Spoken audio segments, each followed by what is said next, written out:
અરવલ્લી જિલ્લાના બાર એસોસિએશનના પ્રમુખ એનપી બારોટ આજ રોજ અમારા બારના તમામ વકીલો વતી અમોએ અમારા આજીવન સભ્ય આદરણીય ગોપાલભાઈ સાથે ગઈ રાત્રે ગોપાલભાઈ ભરવાડ સાથે ગઈ રાત્રે પોલીસ ડાભી સાહેબ અને એમના ડાભી તથા અન્ય કર્મચારીઓએ મારા એડવોકેટ મિત્રને સખત માર મારી મરણતોલ માર મારેલ છે।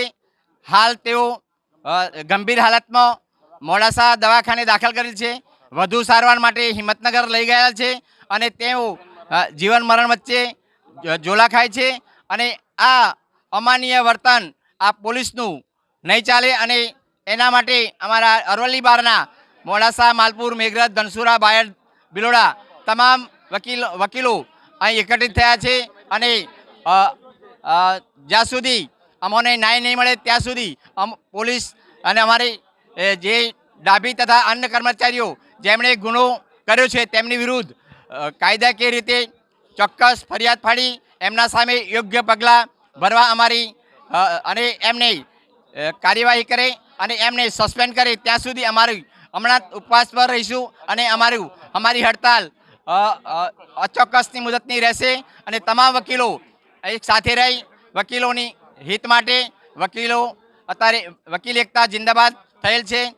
અત્યારે વારંવાર વકીલો ઉપર પોલીસનું દમન ચાલી રહ્યું છે તે દમન દૂર થાય અને અમાનવીય વર્તન કરી રહ્યા છે તેના માટે અમારા વકીલો અને ટાઉન પીએસઆઈ ડાભી તથા તેમના સાથે મારનાર અન્ય કર્મચારીઓ તમામ કર્મચારીઓને તાત્કાલિક સસ્પેન્ડ કરી અમારી કાયદેસરની ફરિયાદ લે એ માટે અમે ફરિયાદ આપેલ છે અને અમારે આખા જિલ્લામાં અમે ઠરાવ કરેલ છે અચોક્કસ મુદતનો ઠરાવ કરે છે ત્યાં સુધી અમે કોર્ટ કમ્પાઉન્ડમાં જઈશું નહીં અને જ્યાં સુધી અમને ન્યાય નહીં મળે ત્યાં સુધી ઉપવાસ પર રહીશું અને આંદોલન। ઘનશ્યામ પટેલ, અરવલ્લી બાર ડિસ્ટ્રિક્ટ બાર એસોસિએશન પ્રમુખ ભૂતપૂર્વ। જ્યારે પોલીસ એ કાયદાના રક્ષણ માટે છે, ભક્ષક માટે નથી। થોડા સમય પહેલા આર્મીના જવાનને હિંમતનગર ખાતે મારવામાં આવે છે, પબ્લિક રસ્તા પર આવે છે, છતાં એના પ્રત્યે કોઈ એફઆઈઆર ફાટતી નથી।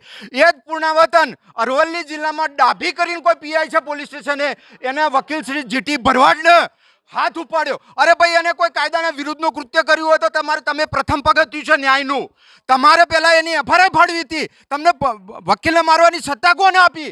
જ્યારે તમે એક એડવોકેટ ઉપર હિચકારો હુમલો કરો છો ત્યારે સામાન્ય પ્રજાને પણ નહીં છોડો। અને વકીલ તો કાયદાના રક્ષણ માટે છે, સંવિધાનનું રક્ષણ કરે છે, જ્યારે રક્ષણ કરનારને જ તમે હાથ ઉઠાવીને શું સાબિત કરવા માંગો છો? તમે અહીં આંદોલન કરાવવા માંગો છો અને આ ડાભીને તાત્કાલિક સસ્પેન્ડ કરવામાં નહીં આવે ત્યાં સુધી દરેક વકીલ અરવલ્લી જિલ્લાના કામથી અડગારે છે એને તાત્કાલિક સસ્પેન્ડ કરવામાં આવે, તેમજ એના સાથી જે પોલીસવાળા છે જેમને કાયદાનો ભંગ કર્યો છે એમને પણ તાત્કાલિક સસ્પેન્ડ કરવામાં આવે।